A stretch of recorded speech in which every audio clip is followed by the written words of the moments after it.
Welcome back to the Our 2 Cents podcast, the show where your local professionals sit down with an array of guests to hear their story and impart some wisdom for both business and life-improving skills. This is your place to hear business and community leaders discuss relevant topics that matter to you. John, Todd, Lucas, welcome. Thanks for coming back on the Our 2 Cents podcast. This is our agricultural roundtable group we had back in May 21, if memory serves. And the gang is back together again to give us the update on what's going on in agriculture here locally. Maybe we can talk a little bit about, I know you guys represent all aspects of the ag business. We've got insurance and financing and sales, land sales. Yep. So maybe we can kind of go around. John, last time you were on the show, you were president. Yes. Of Kern County Farm Bureau. I was the president of the Kern County Farm Bureau, and thanks again, Scott, for having us on. For me personally, this 2-year span has been a lot of changes, well, really on the professional level. I think I just had our daughter, Zoe, when we met. But since that time, I was the president of the Farm Bureau. They kicked me off. So 2-year stints. Good riddance. Yes. Good riddance. Occasionally go to board meetings. But no, that's a 2-year term. I finished that in September, about a year ago. And then since the last time we met, we actually sold our farming business. So okay. This is the first time I'm talking about it publicly too. So cat's out of the bag. But we closed our sale in June of this past summer and sold off all the farmland in Arvin and still have our processing facility. So there's still some business that could flow through there. But for all intents and purposes, I'm a sales guy now. That's a pretty big deal. I remember your 4th generation, I believe. Right? Yeah. So we closed up on our 100th year birthday. Wow. On the day? Quite a stint. This is terrible. This is a terrible... On the day? Not on the day, no, on the year. No, I don't know the day. Yeah, I'm not sure about that. But it was like, and this is a terrible comparison. You have to forgive me for saying this, but I'm going to say it anyway because I've said it a million times. Selling your family farm is kind of like shooting the family dog. It's like, it was a very painful experience for sure. But then you get on the other side of it. And my dad is getting older. He started farming when he was, right when he graduated from Davis. And then, we all came back and we're working for the ranch. And I have siblings. We all want to get along even after dad's gone. So made the decision and, we had a lot of equity in the ranch. We had to reinvest. And we made the decision that a lot of different family farmers and ranchers are doing right now and went to the next stage for us. So It's been good so far. If I remember right, your dad who graduated Davis had actually done some early research on almond crops, right? Yeah, he was early on the almond deal. So he was early when he did a feasibility study when he was at Davis. And it was between growing Kennebec potatoes, which is the old chipper variety. If you go to some restaurants now, you'll see Kennebec potatoes. Nobody grows Kennebec potatoes anymore. So if you see that, it's probably some chipper variety. And then compared to almonds, and at that time, they're irrigating almonds with like 30-foot joint sprinklers. Like there was no drip irrigation or micros. So that's how he put in the first crop. And then the early 90s, he put in some pistachios. So it was not big acreage, but was pretty progressive in both the almond and pistachio categories. Well, and just since that time, this valley's transformed with almond orchards, pistachios now, which I want to get back to. I know that almond business has been a lot of ups and downs lately. Yeah. Maybe more downs than otherwise. Todd, as we go around the horn here, what's new with you? Yeah, ironically, so still on the Farm Bureau, I'm in charge of membership and fundraising. And as John and his family have retired from farming, I have a partner and we bought a farm. So we purchased a small 28-acre pistachio farm in Strathmore. And so we've had 2 years of bad harvest, bad yield. We've had, the first one was young. So that was to be expected. The second year, which is 22, second year harvest, we had a decent crop. It would have been our up year.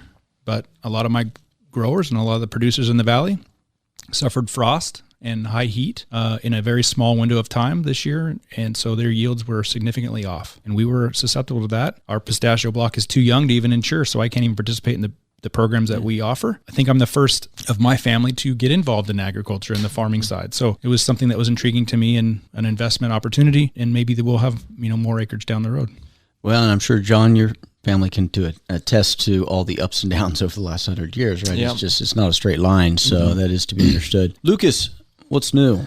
Yes, still with Farm Credit West. We actually just merged with a company that's all Idaho, Montana, Oregon, and Washington. So our new company name is Ag West Farm Credit, now as of 3 days ago. I don't know if I was treasurer of the Farm Bureau then. Yeah, I think you were, yeah. Still involved? Still doing that. Treasurer of the fair, still doing that. Forever. yeah, and involved in California ag leadership. But yeah, just still financing through ag and still, a VP lender there, managing through relationships and the ups and downs of the past 2 years, the managing through the water and the last 2 droughts, and how we're going to, my farmers and just the basin in general are positioning to ensure water sustainability for their crops going forward. So still right as rain. I had a couple kids. Maybe my wife was pregnant at the time. Yeah, I think you had one on the way. Yeah, so he came out and we were hoping for a girl, and he, 3 boys now. So well, you joined that club. I have 3 boys myself. Oh, good. It's a great club to be in. I have 3 grandbaby boys too now, and it's my oldest boy is in that How club old are now. you, Scott? all right. Yeah, apparently I'm old enough to be a grandfather 3 All times right, over. I didn't know that even. Awesome. Lucas, let's talk financing a little bit. Are you guys doing more line of credit, like operating line of credit, or are you guys doing a lot of purchase transactions where farms are actually trading and you guys are financing them? Yeah, so the line of credit operating financing is usually pretty stable.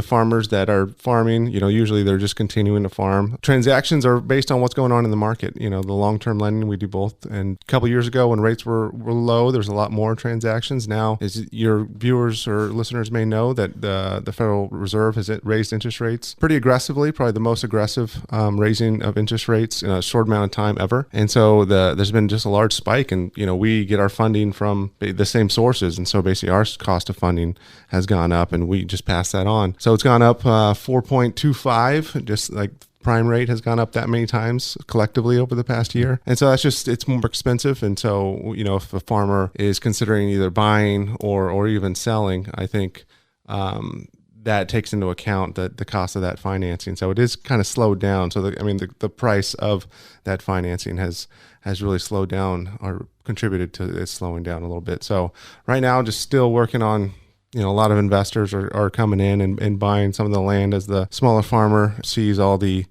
high hurdles that are placed in front of him, and kind of like John's family, and seeing that maybe this is my exit. And so there is always a buyer for every seller. And so kind of trying to get it on both ends when we can. So, we see that in the residential real estate market as well, where people are making a little different decision based on these higher interest rates. How about the operating lines, though, where every year, as a course of normal business, farmers are drawing down on their operating lines to get them through harvest and things like this? Are you noticing that they're using the lines more or less, or now with higher interest rates, that must be affecting them also just on an annual basis and the cost of doing business annually? Definitely the interest rates have gone up, so that's another increased cost, but that's only one of a multitude of increased costs that farmers in general are experiencing. Fertilizer prices in 2022 almost doubled. Water was expensive this year with the drought. Labor is at all-time highs, went up another 50 cents. Fuel was at all-time highs throughout 2022. And then the frost hit, a lot of yields were down. The strength of the dollar, because the federal rate was raising the rate so aggressively, whereas the rest of the countries weren't. The exchange rate between the dollar and other countries and was really strong, which is, you would think, is great. But when most of what agriculture we grow here, we export a lot. It's one of the main things that America exports is agricultural products. That makes it more expensive for those other countries to buy. And so because it's more expensive, they're going to buy less. And so that a reduced demand. And so it's just going to put a lot of downward pressure on prices. It's an all around. important piece of that, because not only is it getting more expensive domestically for the consumer, it's even getting more expensive externally when they're trading and trying to use our strong U.S. dollar these days. It really probably hurts industries like agriculture that export a lot. And it's great if you want to buy a TV. It's bad if at the grocery almonds. market, or selling almonds. So, John, on the transactional side, what are you seeing as far as these farms that are selling? Are they selling to bigger buyers, bigger owners, or is there small farms transacting like the one that Todd bought? Yeah, typically for your larger, higher value ranches, it's going to be either a private equity firm or your large insurance firms, or it's going to be a farmer that has a 1031 exchange. Up until the third quarter this year was very, very active. So we had a pretty good year up until Q3, but the fourth quarter, as soon as those interest rates started going up 75 basis points at a time, it really put a pause on the market. And not necessarily, we were seeing all-time highs in these pistachio lands. Numbers at $45,000 to $50,000 an acre. With trees. Producing trees. They're cash flowing. You can get a pretty good Good water. You could still get good water. You can get a good cap rate still with the current price for pistachios at those numbers. But as soon as interest rates rose, there has to be a correction somewhere. If it's increased production costs and then you have increased rates, it's all under the umbrella of what at that time, and I know we've had a good rain year so far, it's all under the pressure of water scarcity. So there was that water scarcity, and people were still investing. They were still taking off these big bites, but when those rates started increasing, I saw a huge slowdown. We haven't seen major compression in land values yet in these good water areas. What I'm seeing psychologically now from the seller perspective is a lot of sellers are becoming much more comfortable with new prices. So I would probably say a 20 to 25% decrease or compression in some of these land values. And then if you're in like a groundwater area, for example, like in a semi-tropic, for example, I mean, you're looking at 50 to 40% of your value compared to a couple of years ago. So it's land values have changed, activity has changed, and I think we probably see a lot more of that in 2023. We were talking about this earlier briefly, but you can speculate on a lot of these values when it's cheap money, but when it comes to an asset that's not necessarily cash flowing, which almonds really haven't been cash flowing, pistachios are, some of these row crops are cash flowing right now, but not at some of the values that you need to get in as a buyer. So a lot of changes. I think we're finally seeing a correction.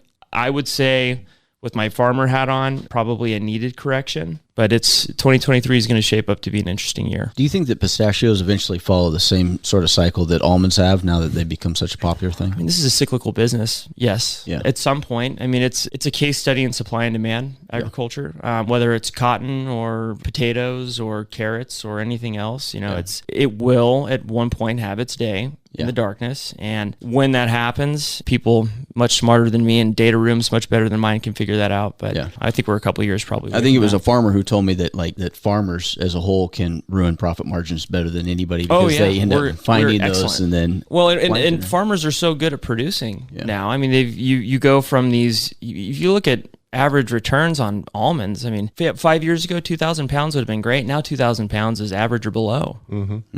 What a difference. And I remember when a few years into the business of crop insurance, which is the business that Western Ag is in, insuring the commodity on the tree against, perils from Mother Nature. I remember our producers just ecstatic that they were signing 3-year contracts for $1 a pound. And then, they were getting 1,800 pounds, 2,000 pounds. Now, 2,000 pounds on 4th leaf, as long as you don't have frost, right? Yeah. 5th leaf, 6th leaf insurable now through, the life of the tree. And we're seeing 3,500 pounds quite regularly. It used to just be certain parts of Northern California would generate those high yields. And now Kern County area, 3,000 pounds, no problem. And that's operating efficiency? Is that genetics? Let me go back for a second. Now, our insurance price in 22 is $2.35 a pound. So you were happy, you weren't happy you had a claim, but you were happy to collect $2.35 from the insurance company because you were getting $1.80 at the market. Now, I don't know, what, $1.50? John, what do you think? Yeah. Almond prices? Like 60? $1.50. So my insurance price is $2 for 23. And so there is that little, maybe a conflict, right? So you want to make sure they're producing and not having some sort of issue to reduce their yields. So there's deductibles and coverage levels built into that. But USDA tries their best to match what the market price is going to be a year later when we start selling these policies. So we sell them now for the 23 crop. So when they set that price in November, $2 was the number. And so now any producer for 2023 will be insured at $2 a pound if they've bought an insurance policy. So do you think that increase in production has come from operating? I would say it's farming practices. Farming efficiencies. Just the better nitrogen management. They're just getting better. And tree, right? There's different trees. There's different varieties.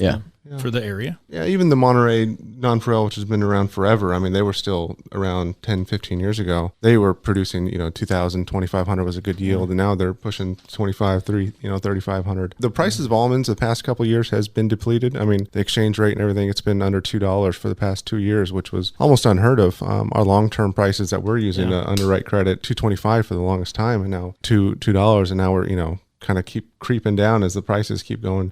There's just a lot of acres still coming on into production that were developed, and but a lot of acres coming out. So it's a tough market right now for almonds. If you're not putting up 3,000 pounds yields, you're not gaining on your operating line. You're definitely building. And you're maintaining or potentially going backwards. Yeah, and the growing costs. I mean, we were underwriting growing almonds at $3,500 an acre, dollars an acre to grow almonds. 3-4 years ago. I mean, if you were doing it for less than 5,000 this year, I mean, you you were doing something right.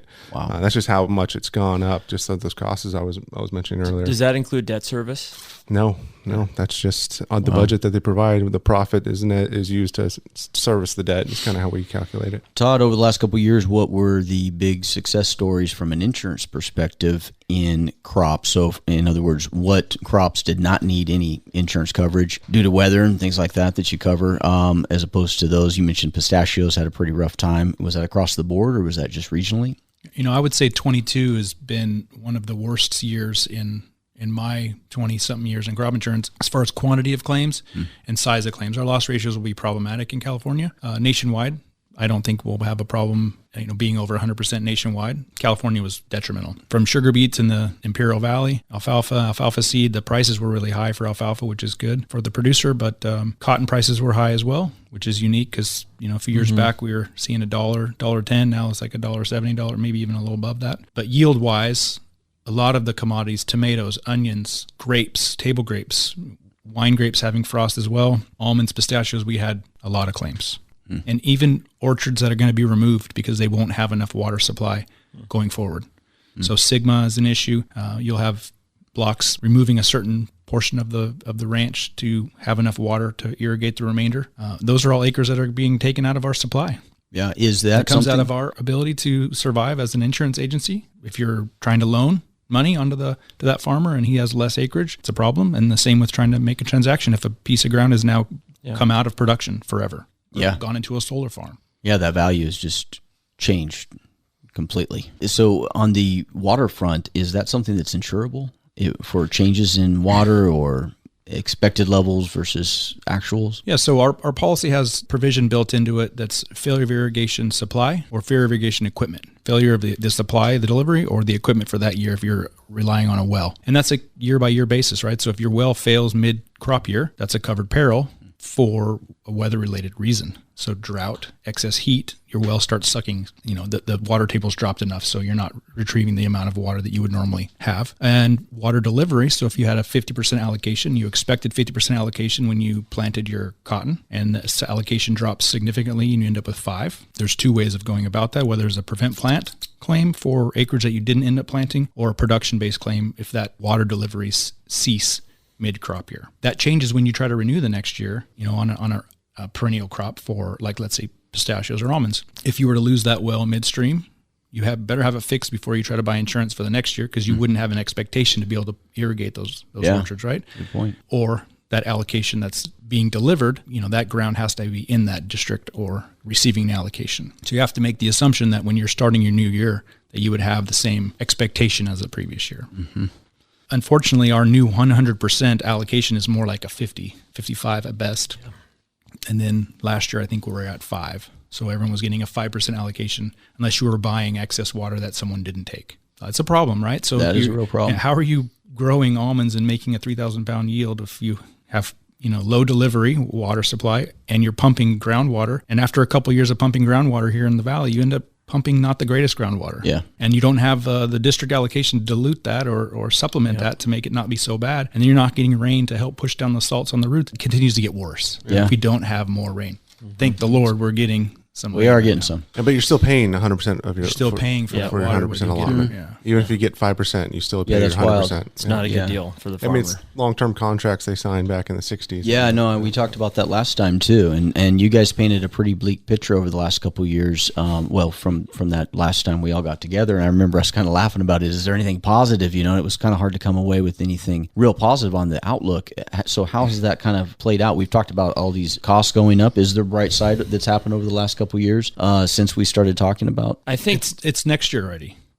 Yeah. That's a joke, right? But that's a farmer's mentality is as soon as that crop is taken out of the orchard or out of the field, next year started. Yeah. I'm an optimist now. And I'm thinking forward about next year. That's a farmer's mentality. Yeah. That's the best thing they have going for them. We're almost 10 years away from Sigma being passed. And I think every year that we get further and further away from that is we're getting more comfortable with the demand reductions we're going to have. So, I'd like to say it's a much prettier picture. I don't think it is, but at least we're getting more comfortable and our expectations are aligned with actually removing this acreage from production. Whereas before it was almost unheard of. Like, how can we possibly have good, productive land with earning potential, and we're going to strip that out of production? It's good point, John. So maybe expectations are just coming more into view. Do you think that there's more certainty coming into view, more certainty in regard to when you do value a piece of property, when you do go out there and plant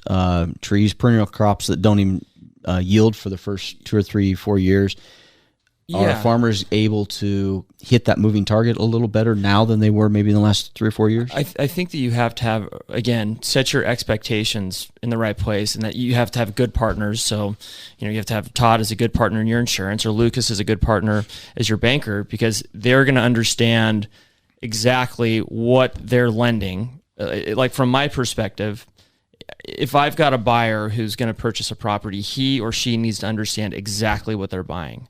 And it doesn't make my job any easier, but they need to understand if it's in the semi-tropic, it's in a groundwater surface area, by 2040, you're going to have 1 acre foot per acre per the consumptive use budget. So if I'm buying 400 acres right now, I'm going to probably be able to farm 100 acres of that and value it that way, and understand that. Yeah. And understand that this is going to be something that, if we can cash flow it now, we can pay down our debt, we can build equity in the ranch. That's great. No pun intended. The landscape is changing, and it's going to change. Yeah, I think it's just making smarter buyers and more realistic sellers. Are you guys seeing more farmland being turned into, and farmers turned into, farming energy rather than crops?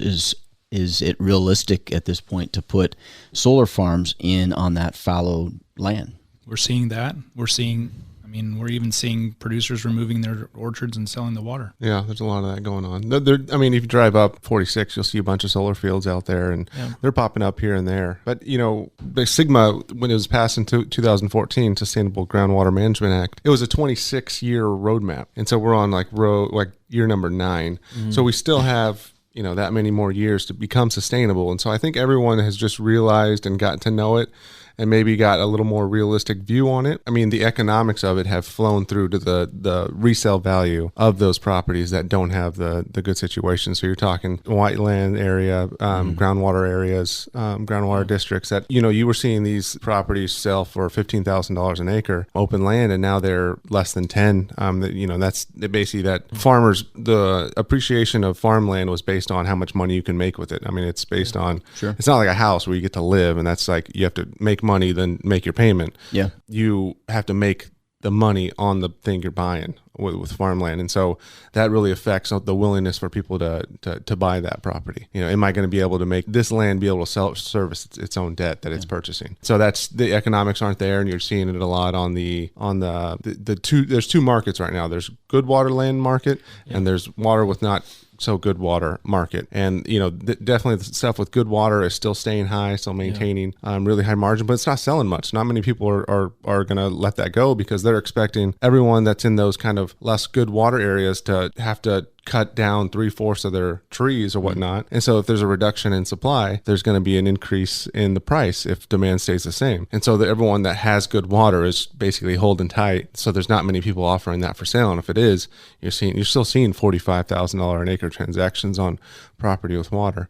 Yeah. So I think all those guys are holding steady, just waiting for the drop in demand on, as we get closer to that 2040 timeline where you have to be sustainable. And so you can talk about this more, John, but that definitely is not selling and staying high, but all that other stuff is really, it's shuffling the chairs of the Titanic on some of that stuff. Yeah. And it's, well, John, why hasn't prices dropped even more? Why aren't those just, maybe not. They're not making any more dirt that has good water. Well, the areas that don't have good water, so you'd expect those just to be next to worthless, right, at this point? Or you're still able to farm. If you look at some of these consumptive use budgets, so the amount of water that you're available to use per acre, right now, it's still attractive, and you can cash flow it for another 15 years probably. But right now, for example, we have one on the west side, and it's priced at pretty much half of what what you would find for a good water area land. And that's, I mean, if you work backwards and you do the math, it kind of pencils if you look at it like that. And that's where it's going to go. You know, it's again, looking at that 400 acre property, understanding I can farm 100. So if it's 100 acres of great land in a stable water district, that's what I'm going to base my price off of. Is it near my other ground, right? Is it near my, and then who's the buyer? Efficiencies by having a new piece near me, things like that. Who's the buyer? Do I own lands in a Rio Bravo or Buena Vista where I can wheel water in various areas? Because that's what's going to happen next, probably. These districts are going to have to start working together more so in transferring water from district to district. If they're state, federal is a different deal. So Central Valley Project lands, it's going to be much more difficult to do that. But, it's creating, there's a lot of creativity going on. Yeah. I mean, farmers are businessmen, right? And so I think every time that there's a transaction going on, I don't know if they're actively writing it down, but in their mind, they're, doing a net present value valuation. Sure. So I have, basically 20 years of production on these wide area or less good water areas. I'm probably going to be feed on the water over pumping, like a lot of districts are doing right now. If they know what you're using on your well, because they know how much water has been delivered to your property, and then they use satellites on what you're growing through evapotranspiration, so they know how much water that little acres is using, so they can do the math, and they know this is how much you used, this is how much you were delivered, so that means you pumped the difference. You're pumping too much, and so we're feeing you. And so some of these districts started working that in, those fee structures to get the farmers used to paying these fees. And then steadily, as you get close to that 2040, they have a plan to start increasing those fees for over pumping. Yeah. And so, so a farmer's, he's looking at those fees and he knows that more money, more expenses that he's having to pay to go farm that. And then, that's for the next 15, 16 years. And then after that, you're looking at, divide it by 4, divide it by 6 on, you can only really farm a fourth of it after 2040. I don't know if you know net present value equation, but then you put the next 16 years and then plus the next infinity divided by 4, and so that's definitely what's cutting the valuation. But then everyone's trying to shuffle and buy these properties because you do get that 6 inches to a foot ability to pump on an acre.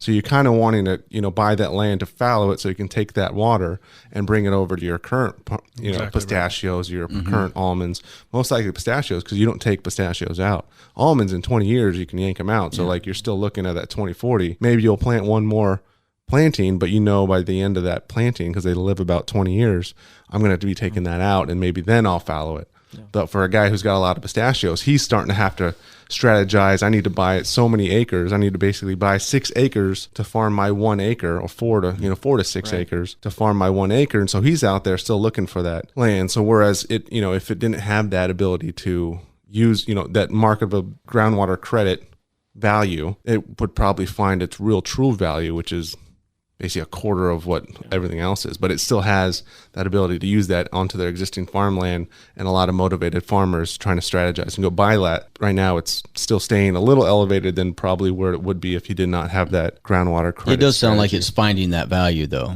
right? It's just taking a little while to do it. Maybe to your point, John, the expectations are getting more realistic based on what the reality of things are. So, here we have had a pretty good water this year. So far. So talking water, I hear a lot of wells. I'm gonna let you finish the end of that, Lucas, because I hear a lot of we're having a great year, but so what's the rest of that story? At this point last year, we were at over 200% of snowpack. We had great November, great December rain, and then we didn't get anything from completely stopped. Until a little bit in April, and so we ended up having one of the worst drought years of the year at 5% allocation. This year we're at 170% of snowpack.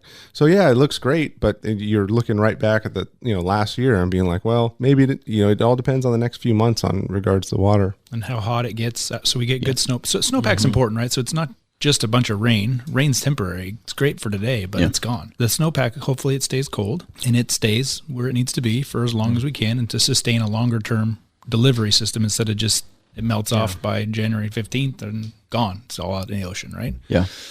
Perfect scenario. We just need more pumping ability. We need more deliveries is what I'm trying to say. We need that allocation to go from 5 to 20 to 25 to 40. Yeah. John, were we number 1 this year or were we number 2? Number one. Number one. We're number 1 with 5% allocation. Amazing. Imagine what we would be with 50% allocation.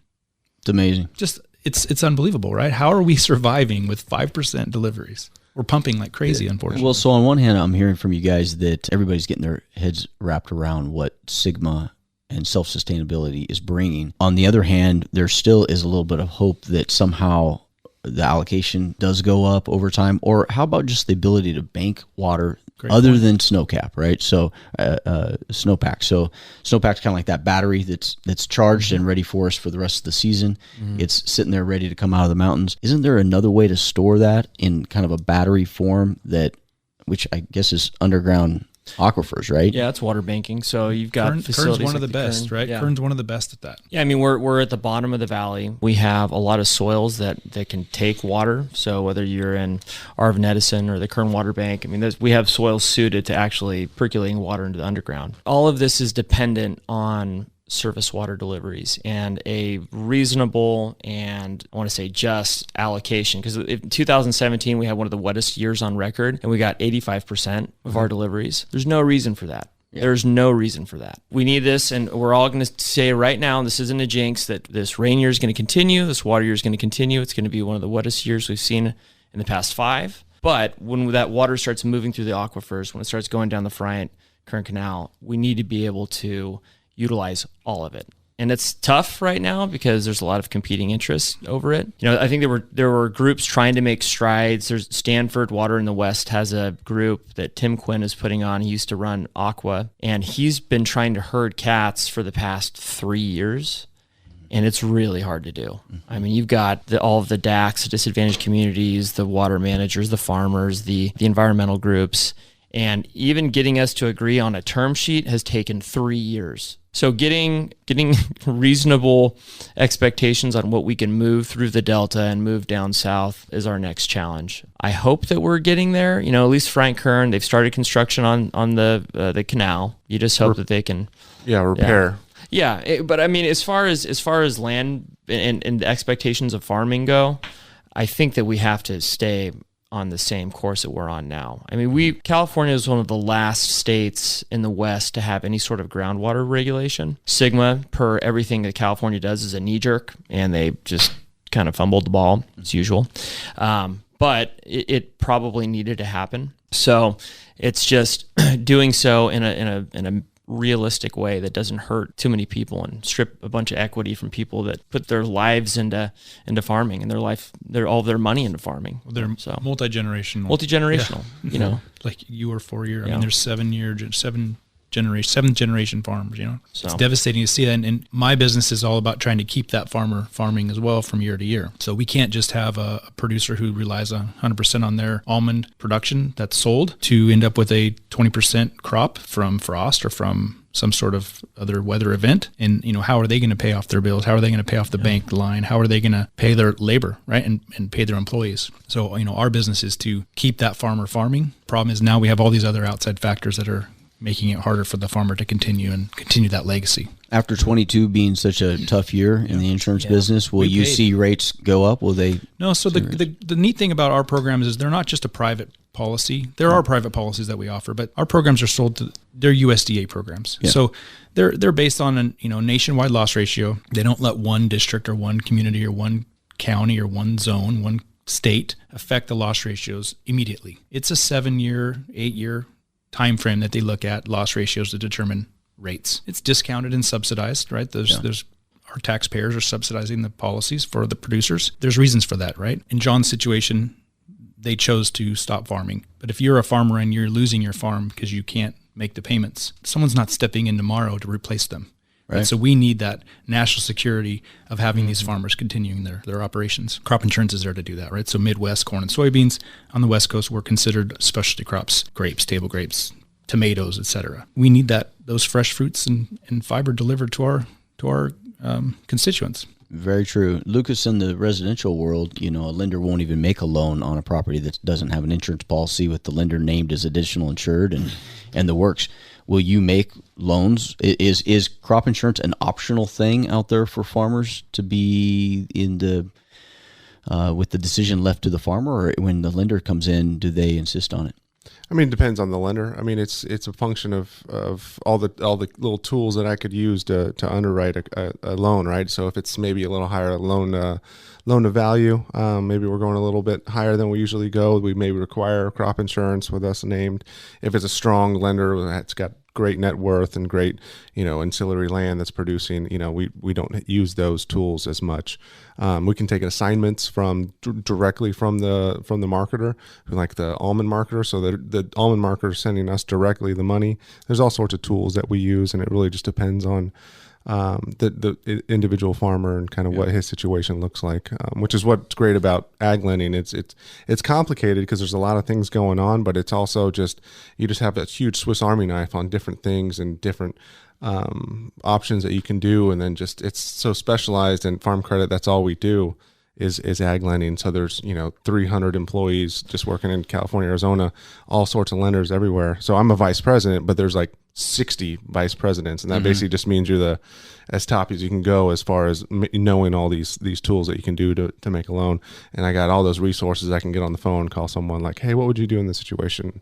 So yeah, definitely that's kind of how we get deals done. And, sometimes we charge higher interest rates if they're a little riskier. Sometimes, for the bigger, as they get larger, like, $50 million deals, we can charge a lot less just because of economies of scale. Sure. But yeah, it's definitely something we take into account. We're seeing a lot more of that request to be assigned a loss payee. When I first started, I was trying to use that as a little competitive advantage. If I had a little 89 Ford Ranger or something like that, and it had to have a loan to drive it off the lot, right? I mean, it had to have proof of insurance, and register it. And so I was going around to the lenders at the time saying, hey, you're not requiring this for all these farm loans. Let's partner up. None of them wanted to have it as a competitive disadvantage. They didn't want to require that and have a bank down the road not require it, and then the lender goes somewhere else. But it's changed now. So we're seeing a little bit more of that demand to make sure their loan is secured. Makes sense. So here we are recording in the first week of January 2023. What a great time to make some annual predictions. Right? I heard one come from John just a minute ago, knock on wood, regarding water. Be careful. Don't jinx us. Anybody else got anything that you want to throw out? I mean, it's prediction time. No, just bragging rights on how well you do. You know what's on the line. I think TCU is going to win the national championship. Okay, there you go. On Monday. All right. It's open for anything now. Yeah, staying on topic, though, something that's a little more relevant. Thank you, Lucas. Thank you. Is I would like to see, it's a function of how much rain and snow has been coming, but when the Kern River flows through town, that means that there's a great water year. I mean, a lot of the farmers here don't really get their water from the Kern River. That's usually the city of Bakersfield and maybe North Kern, maybe some of those other districts up there. But to see the water flowing through there means that there's an abundance of water, more so than what is being used. And so that I would hope for a great enough water year to where that is flowing through town. I remember 2017, I bought a canoe and I went from Beach Park all the way down to BCHS. We did the same thing. We started down here on Stockdale at the Allen Road area and made it down to Enos Lane. Oh, you didn't do the fun part over by Mohawk and had to dodge the weirs. Exactly. But I would love to be able to do that again. And so I'm predicting enough rain because we need to have one every 5 years. And so we're due. And there's rumors about the once in a century flood coming. I don't know if you guys have heard that. Maybe that's another podcast. Sacramento thinks they're having it right now. Hopefully that we get enough rain that our legislators are forced to create additional water storage so it's not wasted. Like, there's so much water right now being wasted that could be utilized and stored to be delivered to the areas that are producing the agriculture and the food and fiber for everyone. So hopefully there's enough of a demand, enough of an issue this year, and hopefully everyone's safe. I don't want to jinx anyone there, but there's enough of an issue to create and make them push through some environmental restrictions and to reduce those to get some sites and get some other locations. Sigma exemption to be able to start sites and start, what's the other one? Sequa. What's the other dam that they're working on?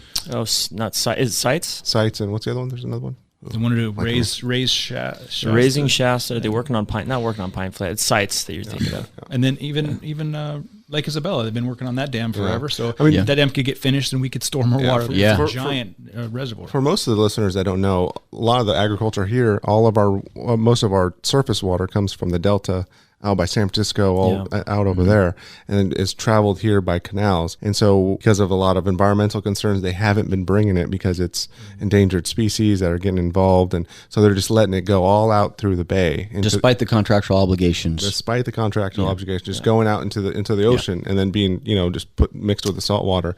And so, I mean, it's just tragedy to see all that fresh water that could be used and stored here in our groundwater aquifer. That's another great thing, is that we've been building out our infrastructure. Every farmer's kind of taken their own account and, setting aside acres of, in more sandy soils for their own water banking. So they're, because they are going to have like a ledger with their water districts on how much groundwater that they're banking. So that's a cool feature, but you can have all the bank account ready to go, but if you don't have anything to put in it doesn't do any good. So it'd be great to be able to get enough water to where they can deliver it without endangering their endangered species, and maybe seeing how wasteful it is just to go out and be unused, where a lot of the constituents are going to the grocery store and seeing the high prices of food and being like, how can we fix this? Well, an easy way to fix it is to bring more cheap, usable water to the people that grow that food and reduce the costs. Todd, is the 27-acre pistachio farm profitable this year? No, definitely not. 1 year from now? It's all about next year, right? Is that going to be exactly right? So right now those trees are dormant, and we've had a lot of good chill, right? So those pistachio trees need a certain amount of chill hours to be ready for the next season. We're hoping we would be going into an up year, have good chill, 9-year-old trees. So this should be a year that they should pop, right? Yeah. We'll see, right? Knock on wood. We're optimists now. I'm a farmer, so I'm optimistic. Right. But I have skin in the game. I wanted my customers to know that I understand the challenges they go through, and I know firsthand. John, what's the price per acre in 1 year from now on fallowed, no water, west side somewhere? Fallow, no water, west side somewhere. I mean, you're probably getting to $5,500, $6,000 an acre. All right. And full producing pistachio crop with good water? I think you're probably around 38 to 42. I think the 45 to 50s, probably those days are kind of falling off those days. I think so. I mean, I feel comfortable with anywhere between 38 and 44. Lucas, does the Fed relax interest rates in 1 year from now, or is that too soon? Well, yes, I think that they are going to stop raising interest rates this year. I think there's probably going to be a recession. There's probably going to be some hurting, and they'll be forced to. I think inflation will cool for a little bit, and they'll reduce the rates, and then they're going to go through another cycle where inflation is going to go down, but once they lower rates, and it's going to take off right back up here with probably the next 2 years. We'll probably be dealing with another inflation wave after they raise or lower rates. I don't think they'll go all the way down. I think they'll probably go either at 4.25 is the target range. I think they'll hopefully go under 2. That'll be 2% off the rates. You think in 2 years' time? Hopefully this year. I think they'll be pretty aggressive with it. Well, they were aggressive going up, weren't they? So if that's any indication, a little too much, I think. All right, guys. Well, the bets are in. Yeah. So listeners can play along at home, and maybe in a year from now we get back together and we take inventory on how we did. What were we thinking? You're on. Yeah. Fair enough, gentlemen. Listen, how can people get a hold of you guys individually after the show if they have more questions? Lucas, let's start with you. My last name, or my first name, last name, at farmcreditwest.com. It's Lucas, Lucas, Espericueta, Espericueta at farmcreditwest.com. Very good. Todd? Our company is Western Ag Crop Insurance Services. Google Western Ag. You'll find our company. We have a Facebook and an Instagram. Instagrams get a lot of DMs about questions about things. So Western Ag Crop Insurance Services, happy to help. I too have my real estate license, and I also run it through Tech Ag, but I only do a transaction here or there. And I send it off to the experts. Morgan and John over there know how to handle that stuff. So, but if you need crop insurance and you're curious about crop insurance, we'd love to help you in Western Ag Crop Insurance. Very good, John. Yeah, and Tech Ag Financial Group, you can reach out to myself or Morgan Houchin, and my email is jmoore, Jmoore, at techag.com. Very good, guys. Thanks again for coming in. Looking forward to the next show. This show has been brought to you by the Law Office of Kyle Jones, Troy Burton with the Lynn Company, CPA John Duffield, Scott Hansen Real Estate Lender, broker and investor, Dave Plivlich, President and CEO of the Marcom Group and MarcomBranding.com, and Amanda DiGiacomo, president of Atlas Financial Solutions. You've been listening to the Our 2 Cents podcast. Check out the show notes for links and more information about the show. Also visit our website at our2centspodcast.com or catch us on Instagram at Our 2 Cents Podcasts. If you've enjoyed this podcast, please subscribe and share with others.